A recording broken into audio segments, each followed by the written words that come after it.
I call the meeting to order. Are you there, John? Yeah.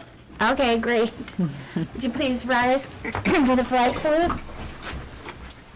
I pledge allegiance to the flag of the United States of America, and to the republic which it stands, one nation under God, indivisible, with liberty and justice for all. Thank you. A little bit. All right. We're at the approval of the agenda. I move we approve the agenda as written. As written? Okay. Is there any discussion? Can you hear me clearly, John? Yeah, I do now. Okay. All in favor? Aye. Aye. And the agenda is approved. So we are at public comments on agenda items. Do we have any, Jackie? Nope. Okay. And our student board members are not here tonight. So we'll move to board member comments. Arla, I'm going to let you go first since you're the newest mom. It's been a busy month for me. Aside from, in terms of school board issues, I haven't been attending the levy meetings this month, but I have been watching the videos and kind of following that progress, and I'm excited to hear the recommendation tonight. And I did this week file for candidacy for the position, so looking forward to that. That's Great. about as much as I have. Okay, thanks. Leanna? Well, I as well filled out my candidacy form, and it was really strange. Like, it looks like you're on step 2 of 7, and then they like cut you off, and you don't get to go further than that. And I was like, oh my goodness! But then after a day, they sent you an email and all that stuff. So, and now I'm just getting ready for summer with a fifth grader, and looking forward to 6th grade. And I think I have a little bit of anxiety. My son has a lot of anxiety, so I will be working with Jason to kind of get him move forward so he's not so nervous. But I think I'm more nervous. I don't want a teenager, Oh my goodness. And Art? All right, well, first, congratulations to Arla and Leanne for signing up to run again. Mm-hmm. I know what that feels like. Otherwise, I have not gone to any meetings or anything like that except for scholarship involvement stuff, and there's been a lot of that. And of course, this coming Tuesday, we're going to have the award ceremony, which I expect to be at, even though they're limiting how many people go there. I'm involved with the Scholarship Foundation and the Kiwanis with their scholarships and et cetera, and a board member, and so I don't think there'll be any problem with me being there, but I will not be presenting anything. At least I hope not, unless certain people don't show up, and I will be. But anyway, the scholarship thing is always very interesting, and what I wanted to bring up about that is that for the Kiwanis Club, the Kiwanis scholarships will not be over with once the award ceremonies are, because there's another whole slew of kids that the Kiwanis Club will be interviewing to give, and it's not called a scholarship, an award out to, which is in honor of a former teacher here at North Mason, Gordon Monton. And these awards will go to kids who don't fill out notebooks and who don't apply for anything. I, as the scholarship chair, talk to key people in the schools to find out who are these kids who are not doing something traditional like going to college, just like most kids will do, or are doing something different. And then I contact them, set up the interviews, and our chief scholarship team interviews the kids, and then we select some kids to receive an award. Now, initially, the award is only $500, but we have more money this year, and so we may be giving out more than one, or we may increase the amount. It depends on what the scholarship committee decides. In this case, it's the scholarship committee award part, the Gordon Monton Award. And I just thought you all should know that. One of the things that I don't think any other group does, with one exception that I know of, does a huge effort to reach out to kids that otherwise aren't going to apply or get anything from groups like that. And the Kiwanis, through the Gordon Mountain Award, has been doing it for quite a while now. And I'm real happy and proud to be a part of that effort. Many of these kids will not go to college or even other schools. They might go to trade school, or they might just simply become an apprentice or something like that. And this will support them in that effort for them. Anyway, enough said on that. So that concludes my report. Okay, thank you. Amazing. That's really good information. I hope that. Aaliyah, did you have a report? I actually had something from last month that I didn't talk about. Okay. I think you guys know him, Emmett Bosgornia. He talked about how student morale has actually been increasing and students seem to be enjoying their classes more, especially their CTE classes, which I think is really good to hear. Yes. So that's promising. Good. Awesome. Yay. Thank you for that. That's good news. And the only report that John, do you have anything to report?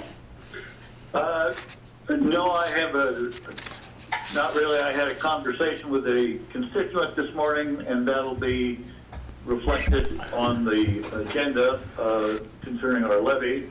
And I am so far derelict on our monthly letter, but I still have a week to go, so don't count me out. Okay. I'm planning to Dana by phone on Monday and get that taken care of. Okay, thank you. And for me, I have met with the superintendent typically weekly, and I've also listened to the levy committee deliberations, which that group has put in a lot of time and effort on that, and I do appreciate that. And also, I've been working on the scholarships along with Art for the North Mason Scholarship Foundation. And this year, we're going to be giving out about $86,000 in scholarships, so that's pretty exciting. Wow. Yeah, so anyway, let's move on then to the consent agenda. Madam Chairman, I move that we accept the consent agenda as printed. Okay. Is there any discussion? Art? I would like to have just, well, first I want to make a special comment for one of the people that's in here that I suppose I probably don't need to name a name, although I could. But one of the persons who is going to become a paraeducator at Sandhill Elementary is a former Builders Club vice president and was in the Builders Club for 3 years. And I'm very proud of her because now she wanted to get into elementary education and she's going to be a paraeducator once we vote yes at Sandhill Elementary. And I don't know that it's important to name her name, but, you know, so I'll just skip that. But if she's watching this, way to go. Aside from that, it's always, you know, great when you are following certain kids and see the success they have after they leave school and forget all about you and that sort of stuff. Anyway, I would like to have maybe the superintendent just give us a brief, and it can be really brief, but the student discipline policy and the social emotional climate policy. I read those and there's a lot of stuff that's new.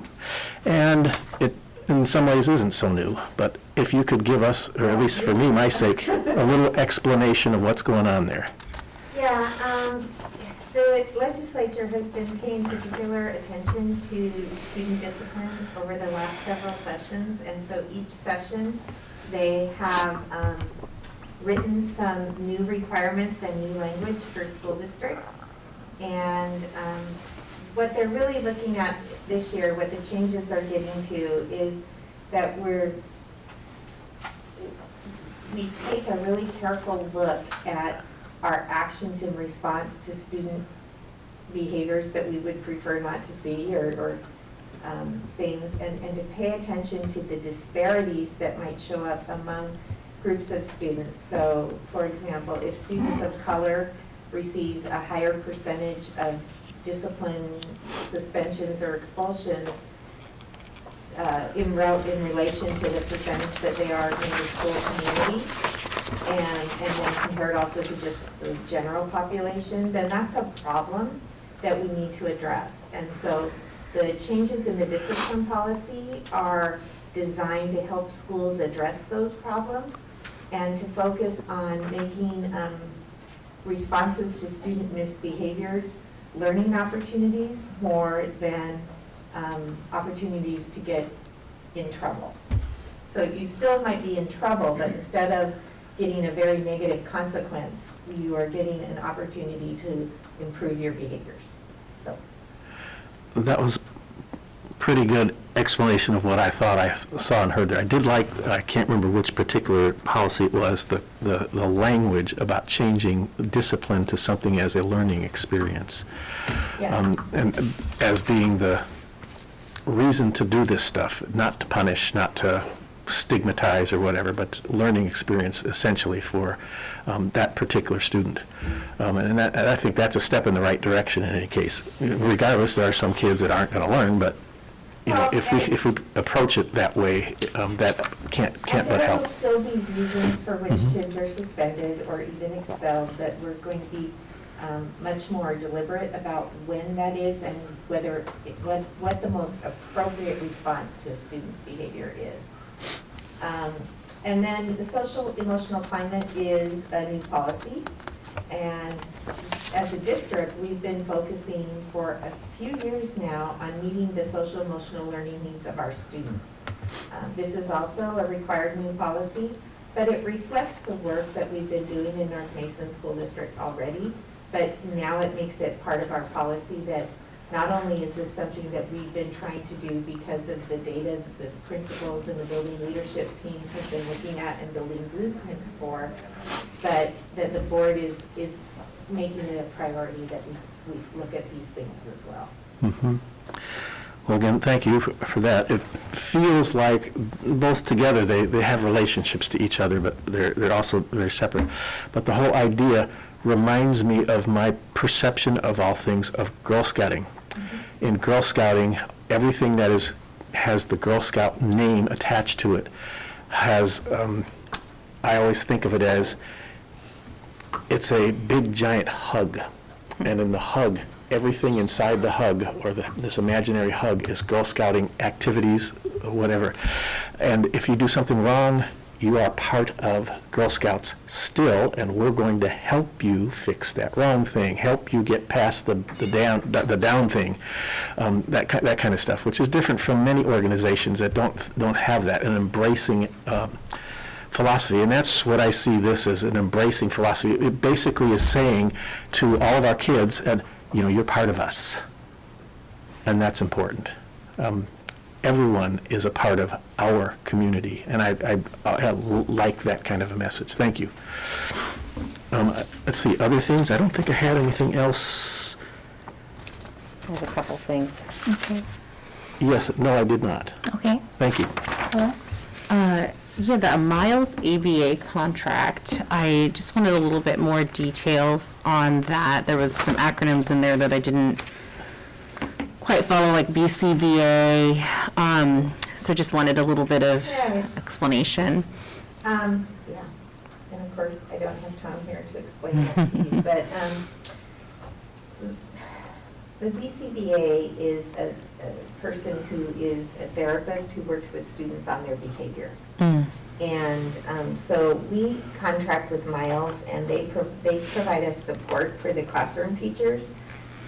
And often what happens through our contract is the BCBA or the other support people will come in and observe the student in their classroom, and they will help the teacher build a plan to more effectively address the student needs.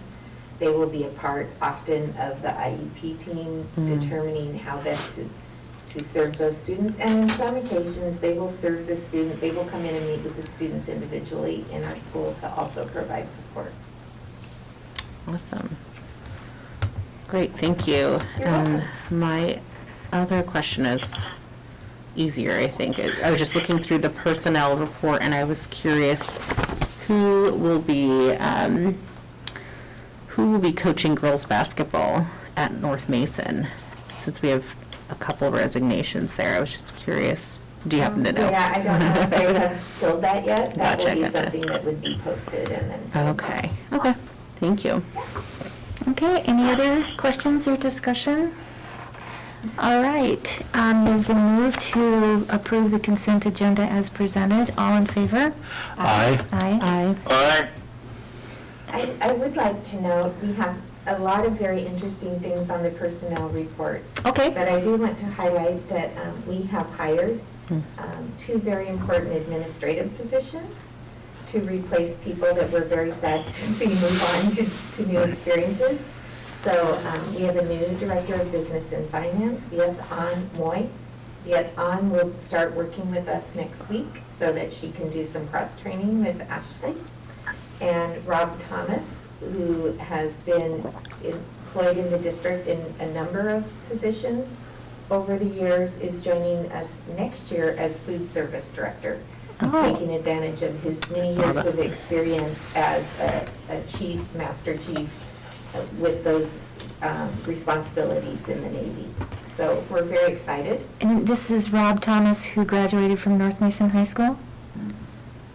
It doesn't say that, I No. don't This think. is Rob Thomas, who has been a coach and a paraeducator Oh, and okay. a teacher. Okay. Yes. Okay, next on the list is the levy for educational programs and operations. And this is an action item, and I did send all of you the levy recommendation and the voting results from the committee chair, who is Jeremy Hicks. So I'm going to turn this over to you, Dana. Yes, and the outcome of this report will be that we recommend that the Board of Directors approve and adopt a resolution to pursue a levy election in the November general election.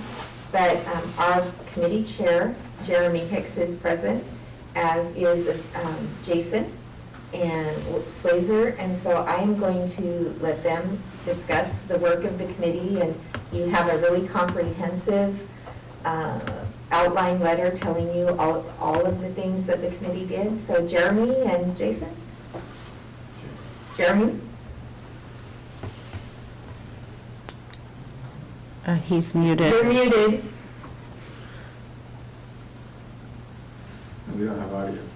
We don't have audio, Ashley. I thought you just talked.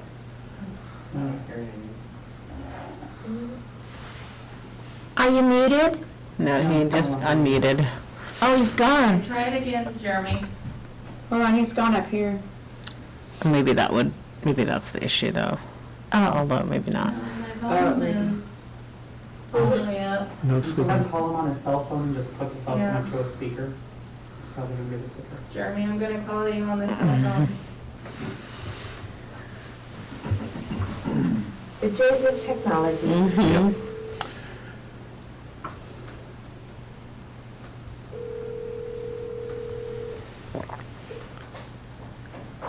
All right, you're on the phone. Perfect. Can everybody hear me? Yes. Yes. Yes, but should we move it to a speaker? Everybody can hear you. All right. Well, thank you, North Mason School Board, for giving me a couple minutes today to talk about the excellent work that the levy committee has done since the mid part of January. Your superintendent and your board chair have been pretty active members in listening to what has been going on. And Principal Dan King, Jason Slazer, and I have drafted a letter, which is in your board packet for review, on the extent of the committee. And I think we could probably all agree that this is probably one of the most extensive committee processes that have ever has ever taken place. And I'd like to take a bunch of credit, but really the credit goes to the 40-plus committee members that were actively involved in this. We had at least consistently around 20 people on the committee meetings, and then a lot of people doing work behind the scenes. It's included a whole bunch of different demographic groups, if you will. We had representation from the school district. We had representation from the bargaining groups. We had representation from business leaders, community leaders, citizens, parents, all sorts of different groups, and again, those are all outlined in your packet in the letter detailing that. Throughout the levy committee, we held several meetings and formed 3 different groups. One of them was an outreach group, one was a strategy and marketing group, and the third one was a fundraising group. Within those 3 committees, the work was completed. We held 6 Zoom forums due to COVID-19 to gain solicit input from the community. Unfortunately, even while those were advertised, they were not well attended. We also conducted a community survey and received over 200 surveys back with results, and those will, I'm more than sure those are in your packet. If not, I have the summary of those. And we asked 10 different, very specific questions, from learning loss to the support of the community to schools being an integral part of successful communities, and then supporting the levy ask moving forward. Now, of course, the caveat to that is the levy ask was not presented in there. It was just an open-ended question. About 60%, just under 60%, said absolutely or probably yes, which from a levy committee perspective means there's definitely some work to do, but there's also some work that's been done by the quality of education and the quality of leadership you have within your school district. So that was a very favorable result. 200 electronic surveys returned is a pretty significant amount for individuals taking surveys in the group. On May 13th, we concluded our recommendation committee meeting after several presentations from Ashley, which round of applause to Ashley. She has filled up multiple hours of questions from the committee and by me specifically on school district budgeting, and she was a very integral part of this recommendation. Anyways, on May 13th, we met and we came up with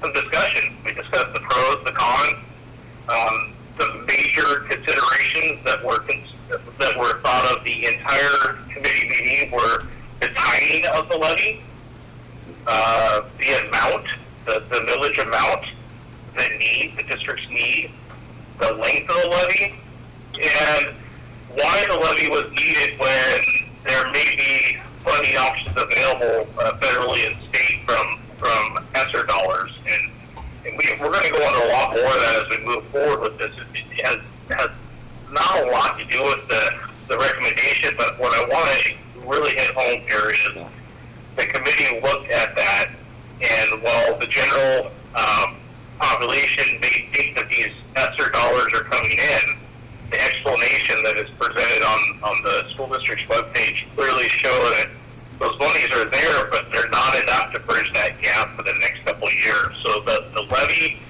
with a very, what I would consider conservative group of committee members, was presented on behalf of the school district to the committee. The committee also looked at this and agreed upon the millage rate of $1.50 per thousand of assessed valuation for the next 4 years, going on the November ballot. There's a resolution, I believe, in your packet to support that. Of the votes, we had at that meeting, we had a total of 18 people present for the vote after 2 weeks of continuous emails back and forth inviting people and encouraging the videos of that, the 40-member board. 14 were yes. We had 2 no votes, and 2 were unable to vote. And that wasn't an abstention. That the superintendent obviously did not vote in that, and we also had one other person that did not vote, and it was due to their position. So obviously overwhelming yes to proceed with that recommendation. A couple things before I close tonight. I want everybody to remember, or at least those listening to consider, is this $1.50 per thousand equals roughly $3.8 million year one. Well, as property values increase, that millage rate decreases. So it doesn't recalculate at 150 every year. It will eventually go down every single year. And with the forecasted growth and increasing property values, that millage rate will look at like $1.50 at the end. But that rate of $3.8 million will be locked in for 4 years. So that's something the committee looked at, as securing that money, that stable funding source, but not providing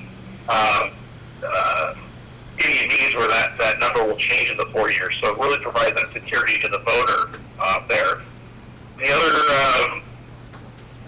The other big consideration here is, even with the bond and the work the district has done on working on that bond rating and getting that down, we are still below the mean of the districts that have levies. So this is needed. It is fiscally responsible. It is. It shows the community that the district is aware that the money is needed right now, and it will be the same for 4 years. And it just really helps the school district stabilize. In our belief, it helps the district stabilize. The other caveat with this is just remember, it is a levy. Levies are passing right now, and the strategy and marketing committee has some work to do, but they're anxious to get started. So we're looking forward to pass by the school board so we can start our phase 2 of the process, which is the Vote Yes campaign. I'll turn this back over to you, Jason, or Superintendent Rosenbaum, if there's any further comments or questions for me. Thank you. Do you have any comments or questions, board members? Anything you'd like to ask Jeremy? I have a comment.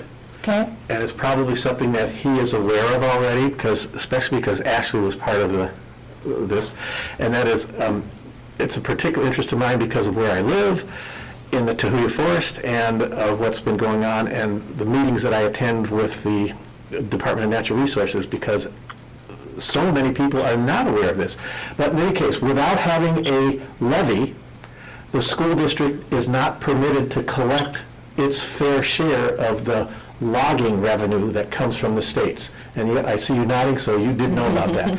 But I found out when I attended, which I monthly, they have them 8 times a year or something, but I monthly attend the DNR meetings for all the forest users and stuff. None of those folks, most of them were Kitsap people, but the DNR people themselves, who are in Belfair, did not know that.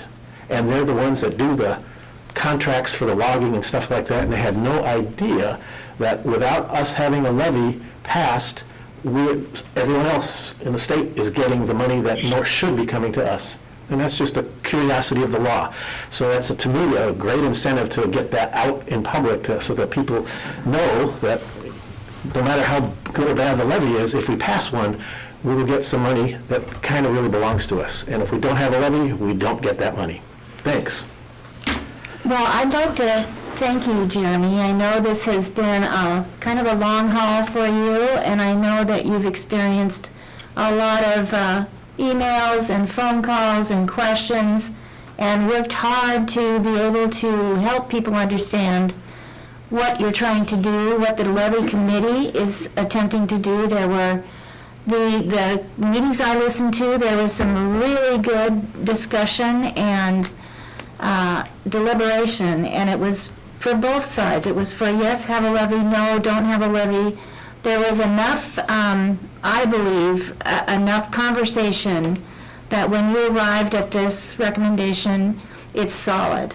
So I do appreciate that, and you're not done.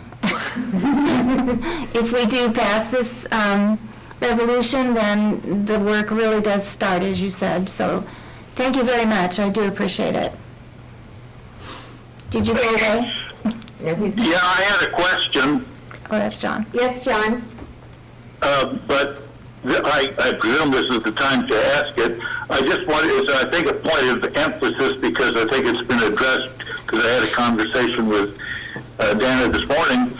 I got a call from a constituent who thought that the levy did not know about the de-escalation feature, that it would go down rather than up.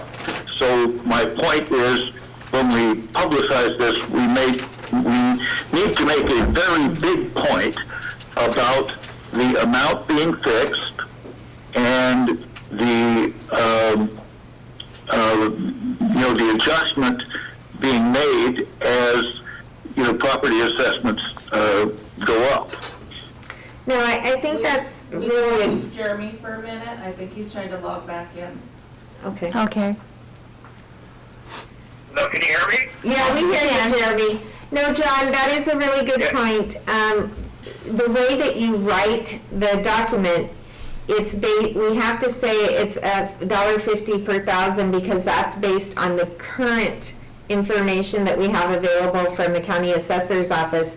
But the second part of that line is for a collection of the $3.8 million, which doesn't change from year to year. So and there is language on page 3 of the resolution that states as property values increase, that dollar per thousand rate will decrease proportionally. And so that is really important that we emphasize that. That was something that remains very important to our community.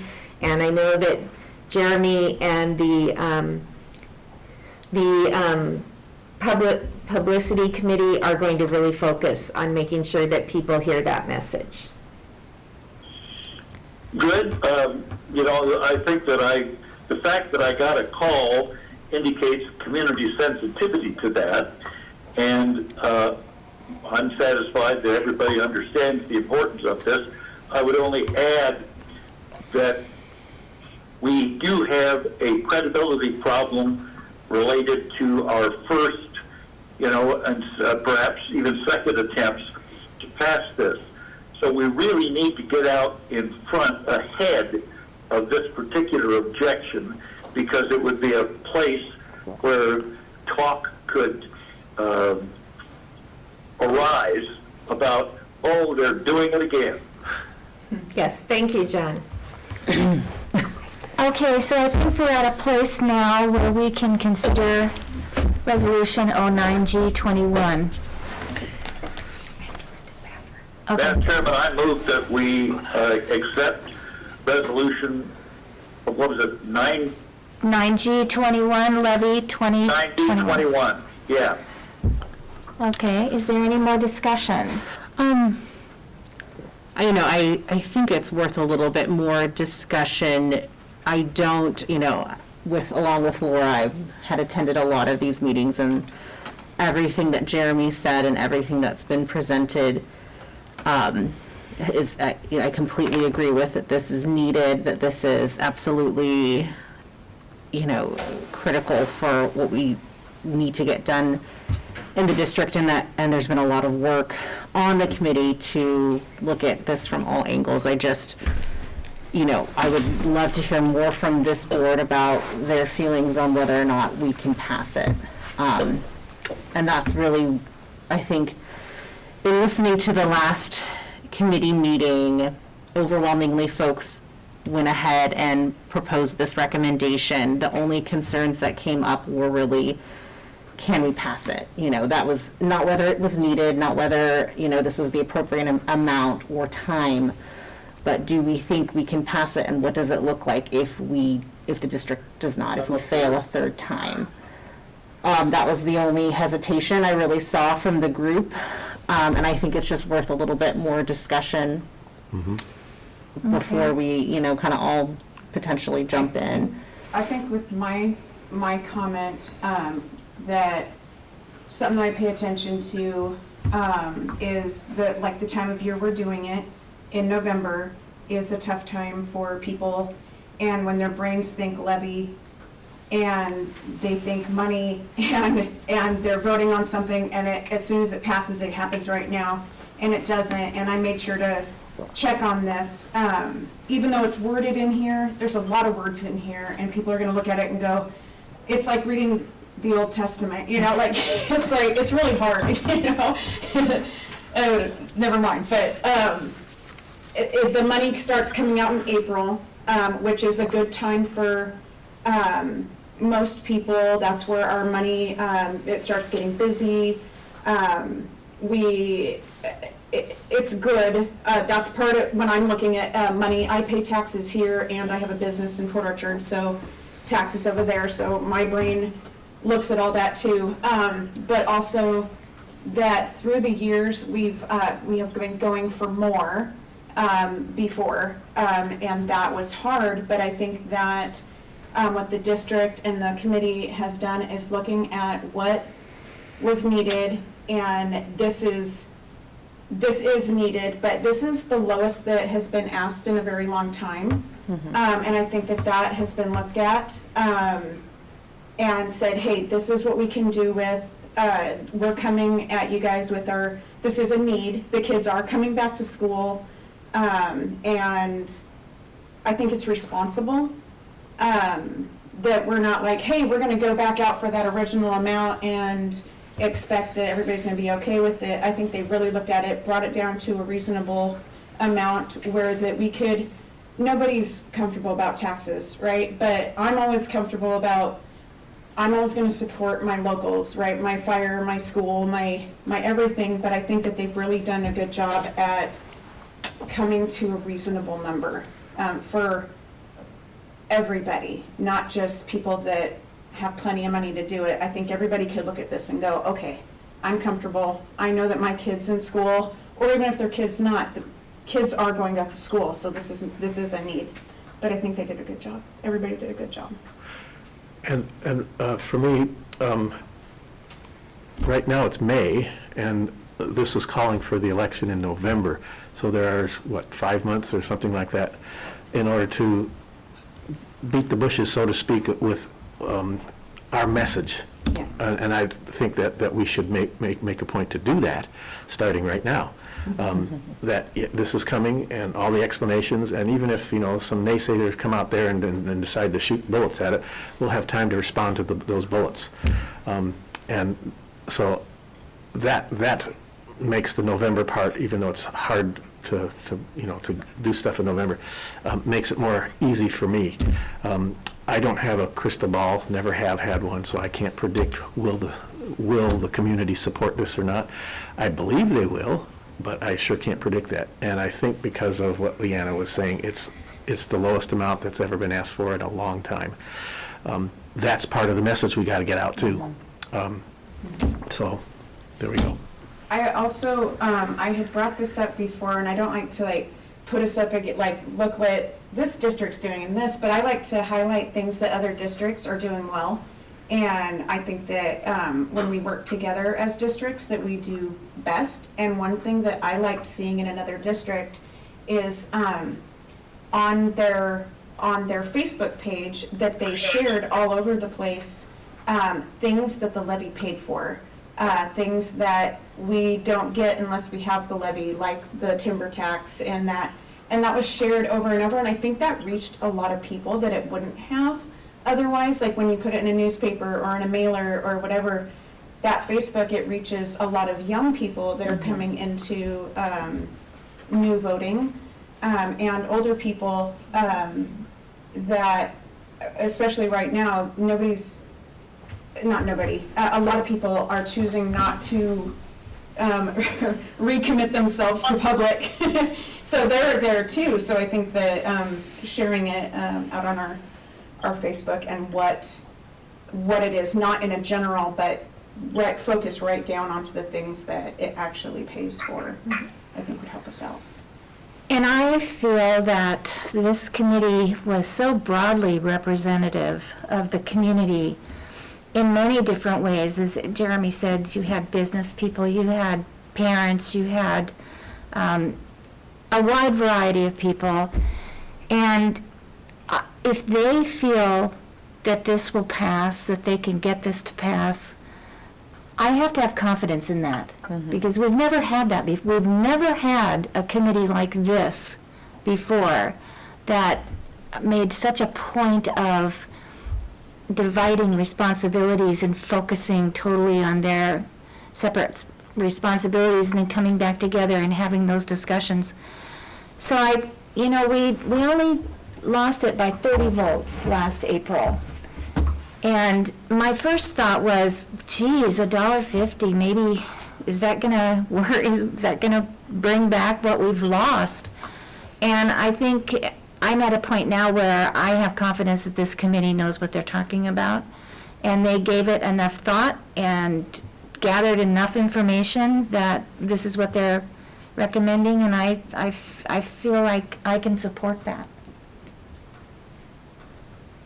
Yeah, I do feel like there is a, thinking back to the first levy interest, in the committee, when there were 40-plus people showing up who were passionate and excited. That was very exciting to see, because, and especially in a year with a pandemic and we're all isolated and you don't really know what's going on in people's heads and how they feel about certain things. All you see is what's on social media. Yeah. So it was very exciting to see, like, okay, people care about the district and they're showing up and they want us to be successful. So that gives me hope. And I do think that this community does pretty remarkable things when they're banded together like that and kind of have a passion project. So, good. Any other comments? Yeah, I'd like to just comment. What I'm going to say goes without saying, but I'll say it anyway. I think our message needs to be both positive and proactive on rebutting the objections that may be, that may be raised. We need to anticipate those. We need to have the message positive, but it also needs to contain a second punch. It's like a 1-2 punch. The one punch would be the positive message. Here are all the things along the line that Arla was suggesting and others have mentioned. The positive things that this will do. And that notion of the forest money is really important. I think that's a real seller. But also to anticipate there'll be those that don't get, hey, it's going to go down rather than up, and just so we cover the bases in what we send out via flyer or information sheets. Thank you, John. Okay, we do have a motion on the floor to approve Resolution 9G71, Levy 2021. 21. 9G21. 9G21, is that not what I said? Oh, sorry. All those in favor? Aye. Aye. Motion passes unanimously. Jeremy, are you still there? We lost him. I just want to say again, thank you to Jeremy, to Jason. No, I'm here, sorry. Oh, and then I was muted, so you didn't hear all my kids screaming in the background. Well, Jeremy, thanks again for leading our work, and to Jason and Dan and all of the committee that you worked with, all the great partners in our community that are going to continue, hopefully, to help us in this now that you are becoming a Vote Yes campaign committee. So thanks again. Here, here. Here, here. Thank you, Jeremy. Thank you. Right. Thank you guys, have a great night. Yes, go have fun being a dad. Thank you. Yeah. All right, we're at item number 4, Resolution 4G21, Academic and Student Well-Being. Yes, and when Jackie gets back to her desk, I'm going to have her pull up the recovery plan PowerPoint document that we can go through. So, as was kind of referenced in the previous conversation, our district, like many other districts, is receiving some federal ERA dollars that are called Another Way ESSER dollars to support learning recovery for students in our district as a result of the impacts of COVID. There is a recognition that the impacts are long and ongoing. We're not going to put a Band-Aid on it and fix things right away. This is years and years of recovery that you have to do for months and months of loss. It's just like when you look at child development, and the researchers like T. Barry Brazelton, who did all the work on premature children, pointed out that if a child is born 4 months early, then they need at least 4 additional years to catch up with the learning, with the developmental standards that they would be. So a child that's 4 months early is not going to get up to where they would be developmentally and overcome any of those delays until they're at least 4, 5, 6, as old as 8 years old. And so it's the same thing when kids start to learn, you lose schooling, and it's really, we want to kind of reframe that from learning loss to schooling loss, because everybody learns every day in every environment they're in. But our children have not had access to schooling in the same way or in the way that we've expected for over 16 months now. And so the responsibility for receiving the federal support is that we present a recovery plan for academic and well-being of our students, so including social-emotional as well as academic areas of their development, to our community. That this plan, there's a recognition that it's in an iterative process. This is what we have right now is an outline, and as our teachers and our principals and staff continue to work, as we continue to get to talk to students who we've started to talk to, but also to teachers and staff members and parents and the community, and get input as we keep this planning process going, there is a commitment to engage our community very deeply in what the plan looks like and what they think about it as we move forward. That we post this plan in its stages as it grows and grows and grows.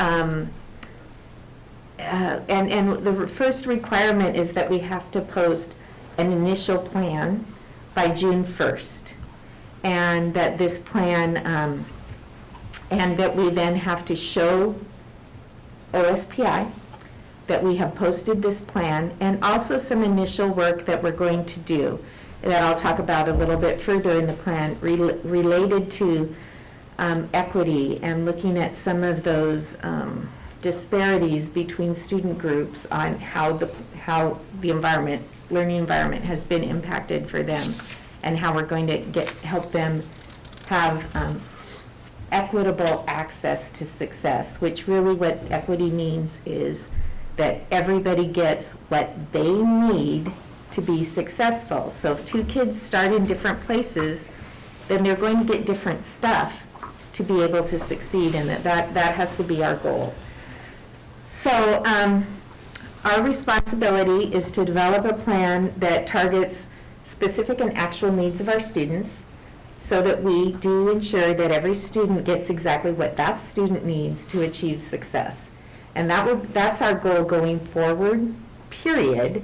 But also that's the goal of this recovery work that we're doing, and that we will be able to get reimbursed for the cost of up to a certain amount from the federal dollars to help us get it done. So the first thing that we have tasked our administrative teams to do, we can go to the next page, Jackie, is look, we have to analyze where students are from a lens of equity. And that means we have to look at all students, but we also have to look at the subgroups of students that we look at in our state and in our district. You know, we have to look at, has the impact for students who are homeless been more or less, and what can we find out from looking at our data about that? For students of color, for students who are second language learners, for students who live in poverty. So we look at all of those different subgroups from a perspective of equity, and districts were tasked with designing and using an equity analysis tool that does these things, that makes us become more aware of the impacts of the COVID crisis and the impacts of what we're doing or not doing on kids every day, looking specifically at exactly who is affected and how are they and what are those impacts, communicating with our community that we have done this work and that we are going to continue to do this work, and we're going to ask for their input on this as well. It includes that we reflect, and starting with our our administrative team on the data that we have. What does it tell us about our kids and where they are and what has happened for them? And then accountability, that we're going to report on this, and we're going to tell people what we've learned and what we're doing, and we're going to keep reporting on that, and we're going to keep reporting on the next steps that we take as well. So that equity analysis tool development was a really big deal, and we started, what we did was we looked at the reports that we had to do during the CPR, you know, that we do every 5 years with our federal programs on equity, and we started with those and built our tool from that. And so the next slide just shows you part of the first page of one of the school's reports, but we've created a tool. It will be available. It will be, all of our reports from these tools will be posted. People will be able to see. We'll do summaries because it gets pretty long, but we will be posting a summary of our equity analysis along with this initial plan document on our website as part of our responsibility to the community and to receive the ESSER dollars and to for accountability for us with the state and with our community. All right, so our academic and well-being recovery plan has 8 parts. And so there's an actual planning document that I will be submitting to OSPI that says our LEA, we are an LEA, a learning organization. So what is our basic information? We are North Mason School District, et cetera, our addresses, our schools. Then there's attestations and public postings. On the document, I have to say, yes, we created a draft plan and we posted it. Here's the link. Yes, we started the equity analysis. We posted where we are so far. Here's the link. We have written a new, and the board is adopting hopefully tonight, an equity policy, and here's the link. So all of those things are part of that attestation part. Then we talk about what are the universal supports that we are going to ensure are available for all students, and then what kind of diagnostic assessment. The state, because it came from the federal ESSER stuff, talked about assessments as diagnostic assessments. So we have to talk about our assessments as diagnostic assessments, even though we are not psychologists, we are not qualified to diagnose. They're screening assessments, but for the purpose of this report, they're classified as diagnostics, but they're screeners. And then we're going to talk about how we're going to engage student and family voice as we go forward, and what strategic supports we're considering right now, and as we get closer to the start of the year, that will firm up and we'll be able to say these are the supports that will actually be in place. For individual students, for identified groups of students, how we are going to monitor that progress. And then other supports for strategies and interventions, and that's really supports for the district. What do we need to get these things done? Okay, next one. So we're going to engage voice from students, family, and our community partners in a number of ways. We've already started conversations with student leaders. I brought this information to the Monday, Tuesday group of ASB at the high school of student leadership a week ago, and we're going to meet again this coming Monday to talk a little bit further about what else we know so far, and had really great, we talked about some of the big ideas and where we were going to go looking at supports for kids, and some of the ideas that we're looking at expanding on and putting in place for fall came from that initial conversation with our student leaders, so that's really exciting. We did academic and well-being surveys that came from OSPI that we sent out to 6th through 12th grade students. We had understood, all the districts understood we would have those results back by now. We don't, but when we get those back, we will be sharing those. We're looking at some new tools that will help us broaden our conversations. One of those is a tool called Thought Exchange that all of our partners in Kitsap County have been using, many of them for 5 or 6 years. And it is a really cool way for us to be able to do forums that are much more engaging and interactive than just like me talking and people writing questions in the chat, but very interactive. But also to get interactive information by sending out emails. And the way that Thought Exchange works is it develops a conversation, whether it's in a forum or in sending out an email and people responding to the tool in the cloud. So in Thought Exchange, we send out an open-ended question. So for example, an example I saw in the training was a school district in upstate New York who was considering putting armed officers in the school to protect children. And so they asked a question. They said, the question was very simple. How do you feel about having armed resource officers in the school? Well, from that question, they got thousands and thousands of responses, because the way Thought Exchange works is we ask an open-ended question and somebody puts in an answer.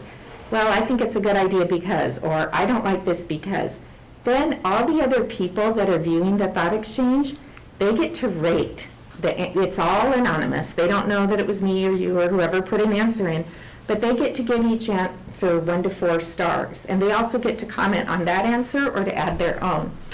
And then this really cool tool analyzes all of this information and gives us a very complete picture of the frequency of responses that people had, what those responses were, what most people believe, what the outlying things are. Gives us a very complete picture of the responses from our community and gives us a report that our community can look at it. And then as a community member, you look at that report and you're wondering, well, how much did people actually think about guns, for example, in this example? They can put in a keyword, guns, and they can see all the responses that people wrote that had that word in it. So it's very detailed and very in-depth, and it will allow us to really get, I think, a level of feedback from our community we haven't had the ability to collect before, and also to be able to share that with our community. So I'm really excited about starting to use that tool. Panorama is another tool that we're looking at that particularly is more focused on talking to kids about social and emotional, how they're feeling certain issues, and collecting some data that can be used. It also is a tool that can collect all of the other data. We already have all of our test scores and grades and attendance, and put that in a very clear, simple way that makes it much easier for our teachers and to talk with each other, to talk with students, to talk with parents, to talk with community about what we know about our kids and what we need to do better for them. So those are tools that we're looking at adding to help us do this work better. And then we'll have other forms and versions of conversations with our stakeholders as schools open up more and we get to do other things. Okay, next. So right now, we have to start with what are the universal supports that we know we're going to offer for people. Whoops. And we have been building our multi-tiered systems of support in our district for 4 years now. We'll continue to build that and to get better. We'll look at high quality tutoring and having that available, guaranteed and viable curriculum, differentiated instruction, class-wide interventional strategies, additional instructional time. We're going to look at extracurricular activities and relationships for building well-being, inclusive and positive school environments. How do we grow in that area? How do we develop places that are comfortable social and emotionally? And access to additional behavioral supports or to behavioral supports. And we're going to do that in a number of ways, but probably we considered summer school programs, and we looked at summer school programs, and we looked at the success of summer school programs in our community over the years. And we determined that, although we were considering that at the beginning, we determined that we're going to probably focus our efforts on extending our learning day or extending our day to provide opportunities for kids, whether they are extracurricular or academic support opportunities, but to add those on to the beginning or the end of the day, depending on the grade level, and to provide really comprehensive, deep levels of support that we haven't had in those areas using our ESSER funds. And so we're really excited about that. So some of the assessments that we use right now, we have a number of assessments, and as we fill out the report for the state, we have to include all of this in the report. But FAST comes from FastBridge, and it's tools that we've been using the last couple of years, K-8, to do some academic assessments in math and reading, and they're nationally normed, and they give us really good information on exactly where holes might be for our kids that we can address. Fontes and Pinnell, we use K through 2, that's our reading curriculum, and it also has nationally normed assessments that can help us in a very diagnostic way. Smarter Balanced Assessment gives us some data.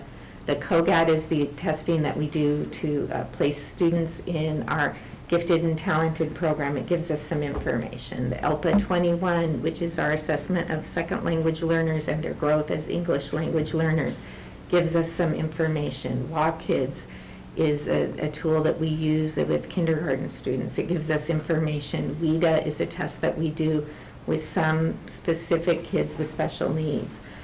We look at grade distribution at the high school. We look at classroom formative assessments and teacher recommendations. In the well-being area, we look at the SABRS, which comes from the FastBridge tool, but this is a test that we have, or an assessment where kids get to talk about where they feel they are in their social, emotional, behavior, well-being right now, and where adults also get to give information about those same students. We have a number of the COVID-19 supports and testing things that we're going to be able to do, the student survey, the healthy youth survey. So we have lots and lots of different ways that we can assess and measure whether we are effective or not. And for example, if we adopt this Panorama tool, it will be able to suck all the information out of all those tools into one document and help us with that, help us look at things. Next. So we're going to, once we do what we're going to do for all, then we have to figure out who needs more, and we'll do that through survey data, through student voice data. We'll do that through our assessments. We'll use the information we get from our equity analysis tool and from our MTSS problem-solving process, where our teachers meet in groups and look at student needs and student performance and identify things that need to be addressed. Okay, next. And we have a lot of different things that we're going to look at for support strategies, and like I said, we're in the beginning stage of determining what these are, but how do we accelerate student learning? Because we don't fill holes, we accelerate students. We look at where their strengths are and build on those to get them to where they need to be and meeting all the standards. Using the inclusionary practices, so students who are coming from different places where they start always do best when they're in a classroom with a variety of students with other different levels and abilities. So making sure that that's part of who we are. Strengthening our multi-tiered systems of support, increasing access to school-based counseling, English language learning opportunities, supporting those students at the secondary level who came out of this last 16 months with number of incompletes or Fs and need to get those cleaned up on their transcripts, adding extracurricular activities to address the social emotional needs. You know, one of the things we're talking about with the summer school / after school programs committee that was meeting yesterday is expanding things like maybe having a running or a track program at the elementary school for all kids instead of, you know, to build on the success of things like Girls on the Run, and making sure we find new ways to engage our parents and our families in this process. Next. And then we will use the assessments that we have to monitor student process and then our progress, and then we will use our building and district leadership teams to analyze the data using the PLC times in the buildings to analyze the data, make sure that we've calendared when we're going to look at data at least every 6 weeks, and how are we going to address and change and what that process will be looking like. Okay? So phase 1, we're coming up with our immediate and short-term strategies and interventions, building into a fall effective concrete learning plan that gets us through, that we will be starting over the summer. We'll be developing that first phase. We'll get it started. We'll take a look in November about how are we doing, what do we need to adjust, and we'll take a look again throughout the winter, probably again in January and February, and then again in April, and how do we build going forward and sustain changes in our educational process to meet the needs of all kids, and to do that from an equity lens of how do we make sure that each student gets exactly what they need to be successful.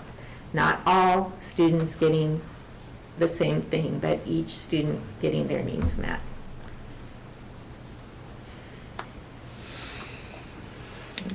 So do we have any questions? I guess my first question is the thought exchange that you were talking about. Is that coming to people in a browser, or how do you? It's a cloud-based tool, and so what we will do is we will be able to send out the questions, and people will be able, because it's cloud-based, you can access it through your phone or through your computer or whatever device you have to be able to get on and put your. So everyone would in. need to be part of the email system or the communication system. They Yeah, would need to but sign we up. can send that out, we can send out the questions and how to get involved on, and how to be involved through our phone calling system that goes out too. Okay. So we can share with everybody, and Okay. then from there. Okay, my other question is, all of this information will have to be monitored or coordinated by a district office employee, or would that be Our admin team. the admin team for each building? Okay. And then we will be regularly addressing it as a group Okay. at our instructional leadership meetings. Okay. So a question related to what Laura brought up with the thought exchange. Will there be, and is it able to handle issues that are school-specific, that you only want to get school parents and people involved in, as opposed to community-wide things? Okay, thanks. I have a question about, Well, anybody can buy licenses and use it, community organization, or like the county could do it, a business can do it, can be part of Thought Exchange, but ours is about school. Right. my question is about timeline. So there's this equity analysis tool, and then there's the plan as a whole, and you mentioned submitting to the state, and, and I was looking at this next steps timeline. I guess I'm a little bit confused as to how it all sort of tracks, when are you're submitting a sort of preliminary plan to the state, and then this is how it's going to get. You're submitting to the state, frankly, a checklist that says, yes, we've considered in all these things in building our preliminary plan. They don't really, Want to see the actual no, they plan. just want us to check some boxes And when is that checklist due to them? before June 1st. Okay, and that's what I was understanding. Which is part of the issue, to do all this work Right. and to talk to the community, we have to submit this checklist before we get to have those conversations. Right, So right. that's why some of what I'm saying is extremely broad, because it will narrow down over the summer as we talk to the community and are building our plans for next year, because people will tell us some things. And this plan is a prerequisite before we get any ESSER The funds. June 1st, we've gotten our ESSER 1 funds, we've right. expended those. We've received part of our ESSER $2, but to receive any of our ESSER $3, we have to make this June 1st submission. Okay, just the June 1st submission. Yeah, the rest of this, we're committing by making the submission that, yes, we're going to do this work, but There's no one from the state following up trying to see if No. we've done it. That's what, okay, thank you. Well, it's a great plan. And I believe it's in the best interests of our students to follow through and, use all of those tools that you've put into this plan. It's a lot of work. That's a lot of work.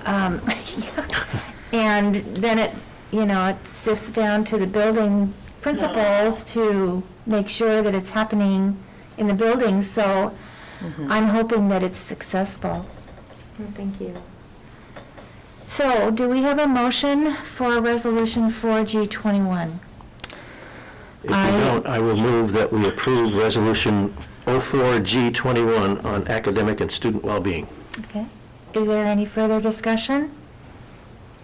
No. Okay. All in favor? Aye. Aye. Aye. Motion passes.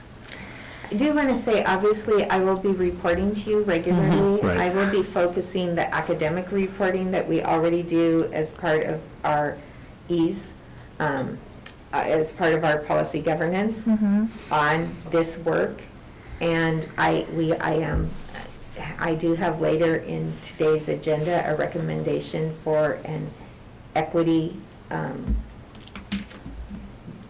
policy within our policy governance group of policies that I will also be then regularly reporting on. Okay, good. Yeah. All right, we're at item 5, Resolution 5G21, delegating authority to WIAA. And I guess we need to, do we need to have a new WIAA person? You need to at least name and elect. Okay, we If need it's to. going to okay. remain the same person, that's fine, but Are you that person right Yes. now? I think so.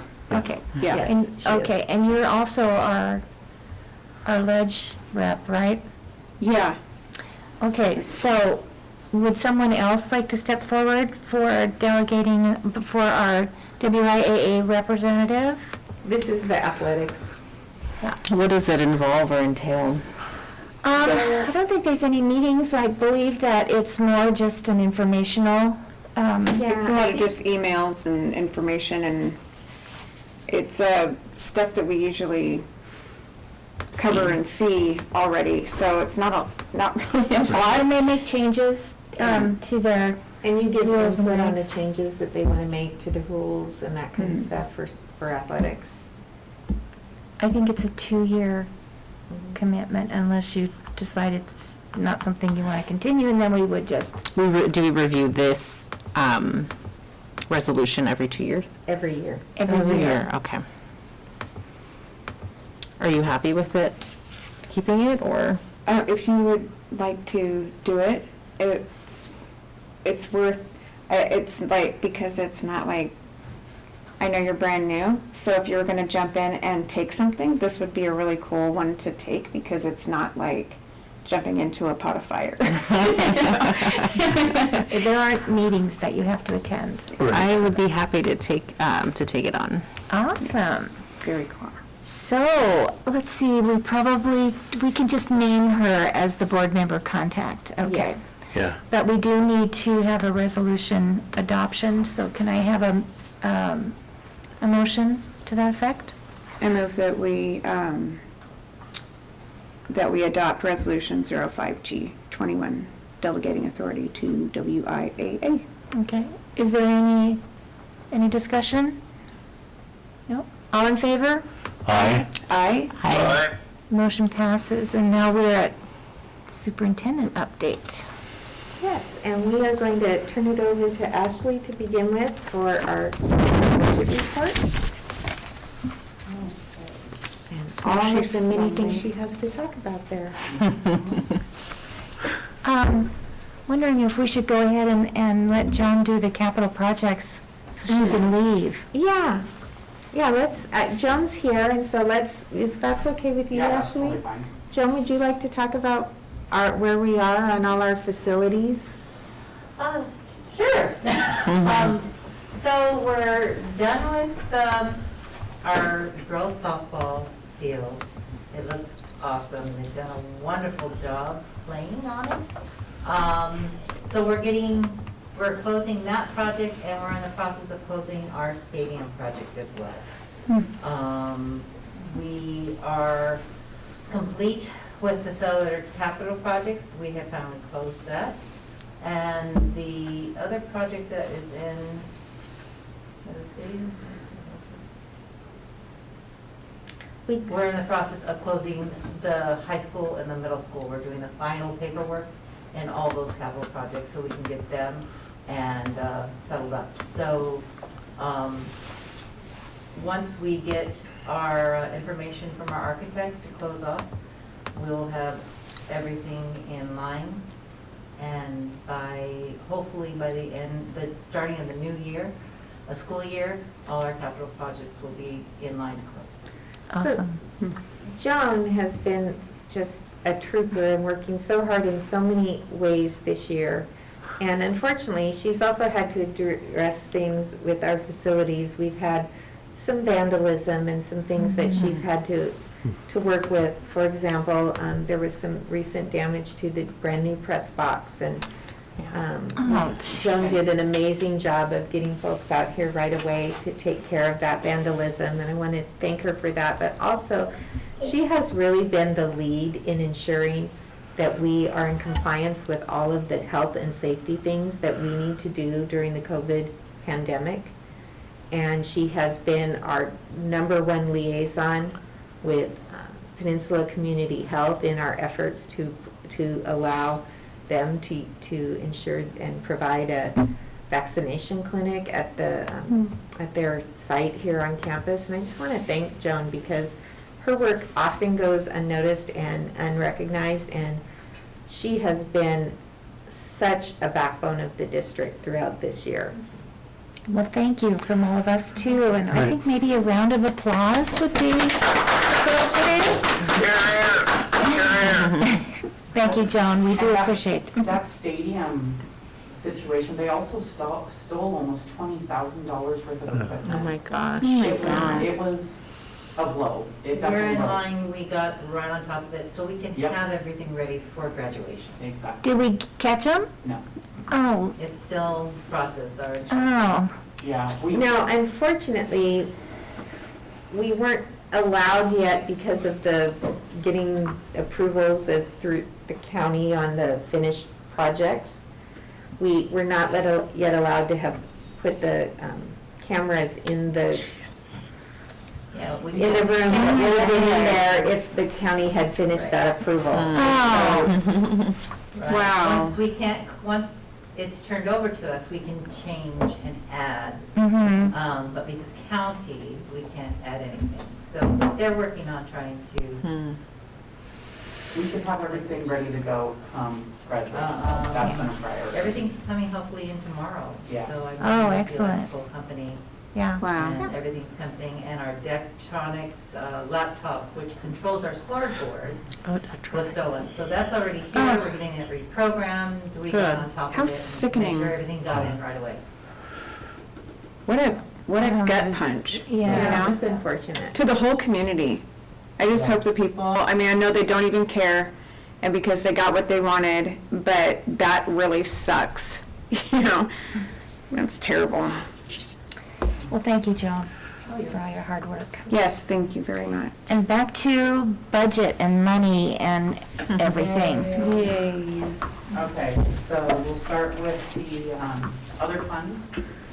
Capital projects, again, just like John was talking about, we're in the process of closing out a ton of projects right now, but we're in the closeout phase, meaning there's not a lot of dollars coming out of the fund because the work has been completed. We're in the paperwork stage.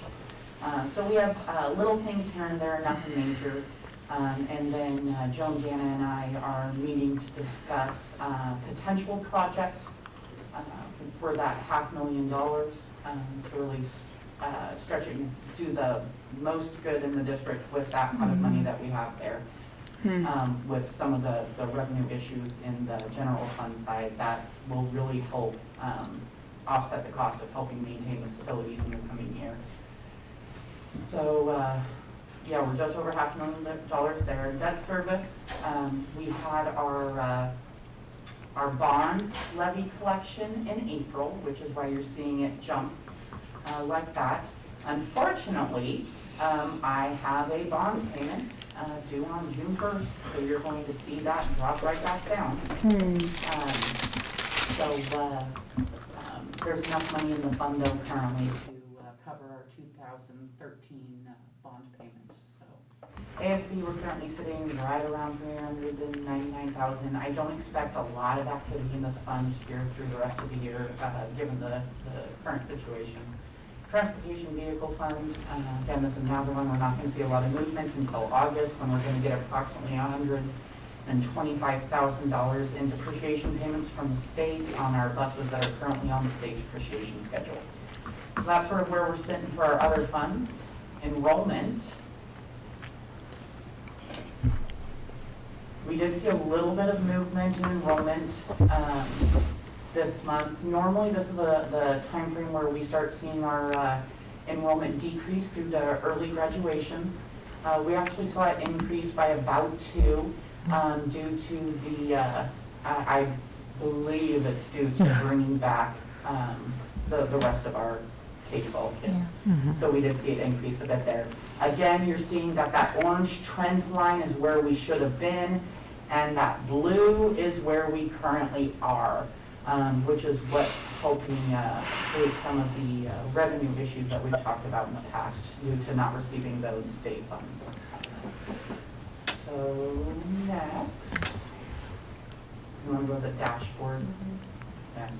Trying to navigate Woohoo! Okay, so revenues, we're currently trending a couple percent under, which is actually really great considering the $3.8 million of lost state revenue, so the fact that we're only about 2% under is good. Local sources, again, that purple semicircle is going to be completely off because our trend is based upon 4 years of data, and this is our first half of the year without levy collection. So it thinks we took in a lot more than what we actually took in based upon past year trends. State sources, again, this is where we're seeing that deficit. We're currently sitting at about 49 or 59% of what was budgeted to be collected. Based upon historical trends, we should be closer to 68%. Federal sources, this is how we're bridging that gap. You can see a lot of our federal money actually gets collected during summer months, and you can see that we're already sitting at almost 88% there. When year to date we should be closer to about 61%. A lot of that's due to a lot of the claim work that's going into getting these federal dollars in the door to offset our revenue losses, so that we have a good starting fund balance for the fall. One of the things I'm in the process of working on the budget for next year, and one of the things while I've been going through all of the data that I also noticed, Art, you were talking about the lost state forest revenue due to the lost levy. One of the other things I noticed, and it completely slipped my mind, we're also not collecting local non-high payments. These come in from our local school districts that send their high school students over to our district because they don't have a high school. We normally collect anywhere from $175,000 to $200,000 a year, and when the spring rolled around and I got a statement with $0 on it, it clued in, yeah, we're not going to be collecting it. So here during the budgeting process, I'm having to budget $0 for state forest going into next year and $0 for non-high. Those two items combined on the conservative side is a loss of $500,000. If you're trending it out, it's a loss of closer to $850,000 to $900,000. So combine that with the lost $4.6 million in levy, and then the lost state revenue, and that's the combination is staggering. So the reason for not being able to collect the non-high stuff is because it's remote, right? No. No, it's because we don't have a levy. They pay us That for a too. portion Oh. of what we're losing out on those levy dollars by having So the it's kids come just over like the here. forest dollars then? Exactly. Wow. Yep, hand in That's, hand. whoa, we need to get Wanted that to out add to the awareness pile. too. Yeah. Yep. Okay, so expenditures, that green semicircle, again, that's the one that I watch super closely. We need that closer to 10% by the end of the year. We need 10% in fund balance before August 31st to get us through a fall of no local levy collection. Right now, we're currently at about 6.8%. I'm working on bridging that gap right now through the ESSER II collections, like Dana was talking about earlier. It is a very exhaustive process. Because the funds were released late in the year, we're having to retroactively go back through hundreds of invoices, recode, and make sure they're allowable and we've met all federal requirements before I request the grant claim, or else you risk an audit finding in future years. So it's a little bit slower of a process than I was hoping for, but at least we're doing it the right way. Total expenditures year to date, you can see here we're trending a little over 5% under where we would normally be at this point. Again, that's because of our conservative spending approach to ensure that we're offsetting some of our lost revenues. Salaries and benefits, we have made those last minute cuts going into the school year based upon the reduction of student FTE and what we knew would be the impact to our revenues. And I'm still in the meeting.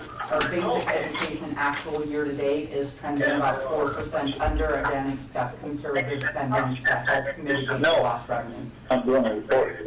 Can you, John, you need to mute yourself. Yeah. Thank you. Go ahead. So,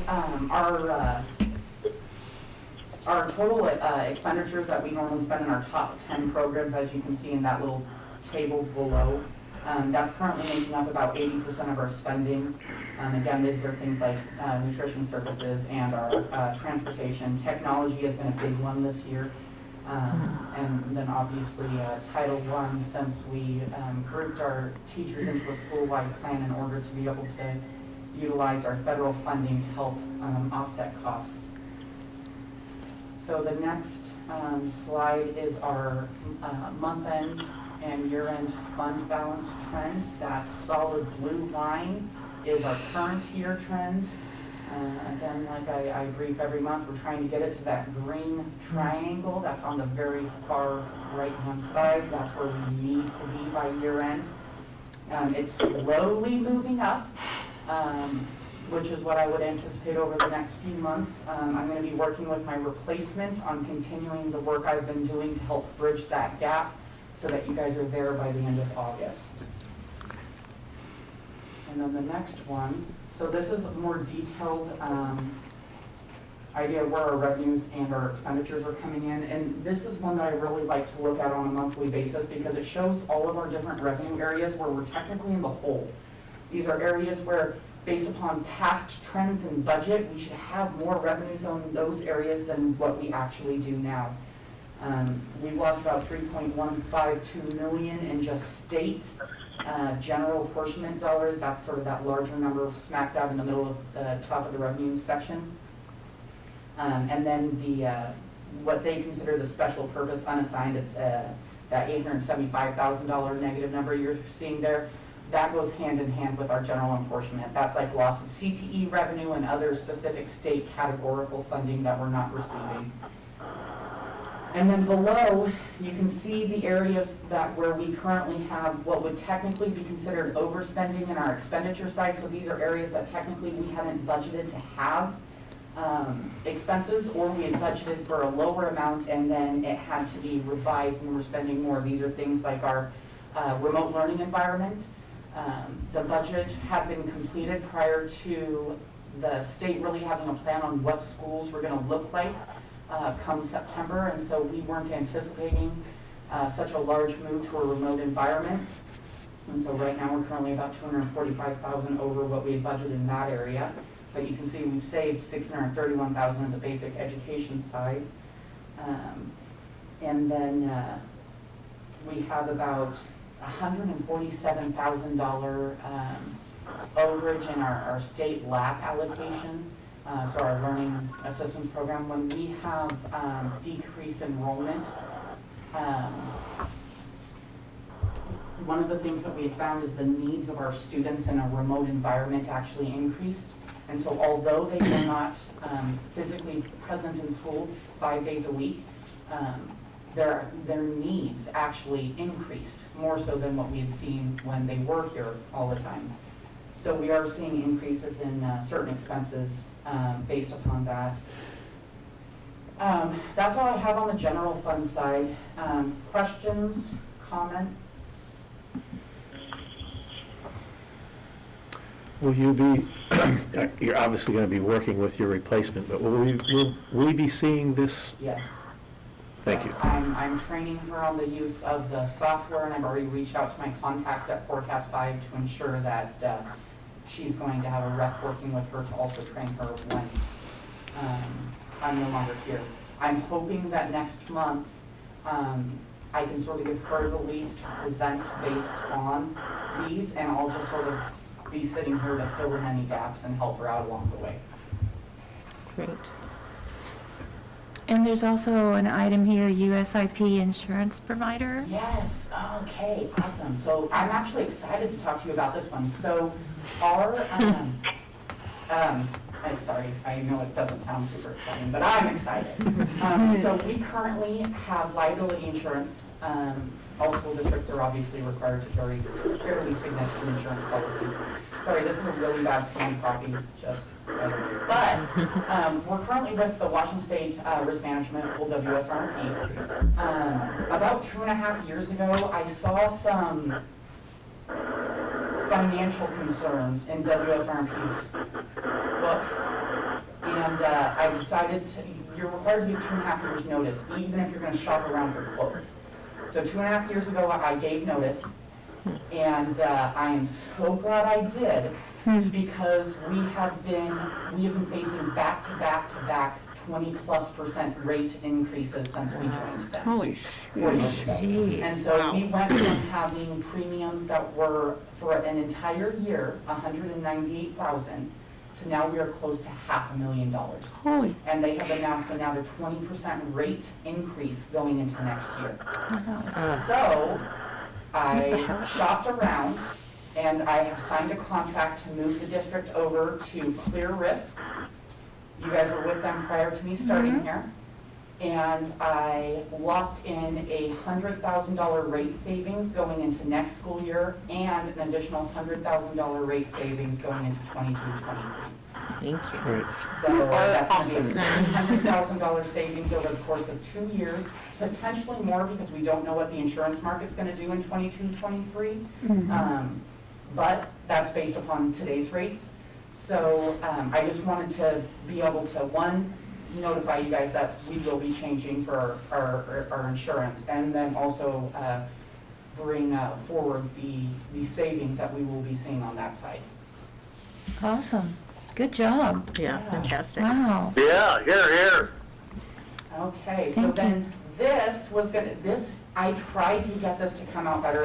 It's a really horrendous copy. But what this is it's a snapshot from the OSPI state multi-year funding tool. And so it goes through all of the state categorical programs and general apportionment programs that we get funded for, and it shows you where you're at in the current school year, and then it gives you 3 other maintenance level budget, House budget, Senate budget. Those don't matter, because those weren't what was signed. What was signed was the enacted budget. So they almost put those on as a teaser, as in like, if the Senate budget would have passed, you would have gotten this much more, but no, you're not. So with the enacted budget, we can go through and we can compare line by line where our deficits are going to be next year and where we'll see revenue increases. That first line where it says apportionment and it says does not include CTE, I promise that is what it says, even though most people aren't going to be able to read that. We're seeing a $600,000 increase from 2021 current school year to next year. The issue is they gave us an increase in our general apportionment, and then every single one of our categorical line items, they've decreased. So in reality, that $600,000 is gone after the decreases in all those areas. But one of the things that they did do is we did get the transportation stabilization.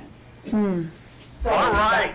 that transportation stabilization is bringing in $405,000 to this school year. Now, this isn't extra money. This is money that's going to make it so that we can fully pay all of our transportation expenses this year. And then what they've also done is allotted about $664,000 of what they're considering stabilization into next year's budget. So because the RCW was not changed during the legislative process to recalculate the formula that's used to fund transportation, what they've done is said, we're gonna top you off to what you should have gotten in 1920, and the difference between what your expenses are in the current year in 2021 and what we're going to give you based upon your 1920 counts is gonna be considered stabilization. So we're going from 1.6 million from this year back to our $2.11 million budget. It will get us closer to fully funding transportation next year. The district will still be short potentially 200 to 300,000 because of the increased fuel costs that we're all seeing right now. Obviously, when you have a fleet of buses, that's a lot of money. But we're not looking at a $1.2 million deficit, which was what our fear was in the beginning. Awesome. So That's really good news. it is really good news. So basically, once you get down to the bottom of the table, what you're basically looking at is the fact that our revenues this year are going to be comparable. Our revenues this year are comparable to what they're saying our revenues are going to be next year. Okay. Other than the fact that with the lost levy, we collected 2.1 million of levy this year due to the October collection from 2020. We don't have that for next year, and since we don't have a past levy, you can't budget for it. No. So we will see about 2.1 million in lost revenue in the budget due to that. So we're trying to compensate for that through the budget process and be able to offset some of our expenses that we can legally offset with ESSER 3 next year. We're trying to do that. Issue is, we don't know when ESSER 3 technically will be released. So hopefully after our plan is submitted, we can get some type of timeline because that will be needed. Yeah, for sure. For sure. Well, thank you again for all your hard work. You are really appreciated. Yes. Yes. So now we are at the teaching and learning update. Yeah, and I just wanted to highlight a nice report one of the teachers sent to us, so that, or two of the teachers, so that you could have it, and we included it in the board packet. And our 8th grade humanities students for a number of years have been participating in Capital Classroom, and the teacher sent some information and a link to our kids and their connections this year. So the work that they were following was making Juneteenth a holiday, which did happen in our state, concerning menstrual products in schools, and concerning school-based health centers. So there was work done that was successful on each of those areas to different degrees during the legislative session, and I'm really proud of them. And I think if you want to just click on the Senator Wellman's remarks about the kids there at the bottom of the page, then we can share that. Yeah. Hold on. Just a sec. I knew you would be particularly pleased with this report, John. Yeah. Support for TVW web services provided by the Washington Association of Realtors. Hughes. Having received the constitutional majority, gross substitute House Bill 1273 is amended is declared passed. Title B.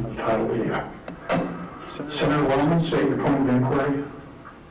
Personal privilege, Mr. President. State your point of personal privilege. Thank you. You know, it's been challenging, many challenging things that have taken a toll during this pandemic, but there have been some highlights, and one of them is, I'm sure, the increased audience of TVW. And I can tell you, Mr. President, that in fact, the TVW Capital Classroom of 8th grade students from North Mason Middle School are watching the passage of the bill we just passed. Those students have participated, all sexualities, all students have participated in a red writing campaign in support of this bill. So I hope that they enjoy their lessons of civics and have watched us on TVW. Thank you so much, Mr. President. President, I'd like to point out that that's not technically a point of personal privilege. As far as it dealt with TVW, I let it slide this time. So awesome. Our kids did a great job. That is wonderful. I just love hearing that. I'm glad you shared that with us.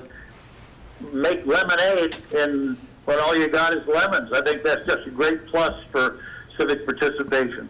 Well, it is, and that particular bill ensured that all students will have free access to menstrual products as needed in all schools in our state. That's awesome. That was really cool that our kids worked on that.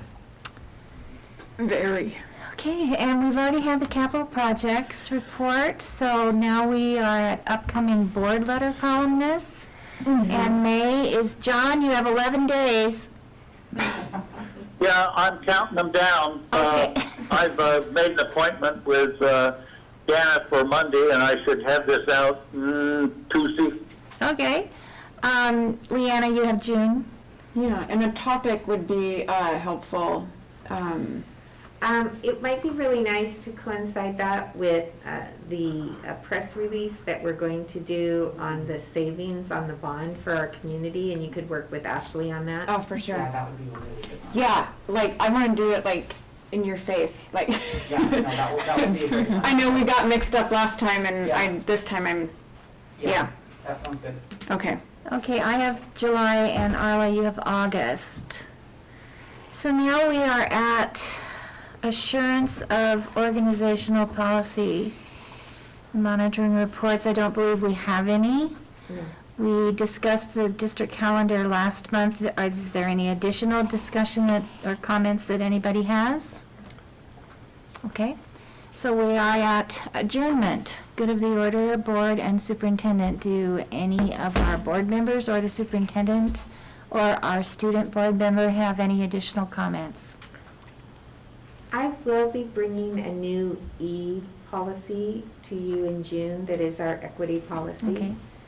It is very long and extensive, and the things that we're going to be required to report on are pretty in-depth, so I will want to meet with you, Board Chair Bode, to decide what month we're going to place those reports in, so that when we bring it to the whole group, you guys will be ready to accept that policy and allow us to include that. So that needs to be included in your report that's going to the state? No, it doesn't. Okay. It just will need to be posted at some time. so. Okay, all right.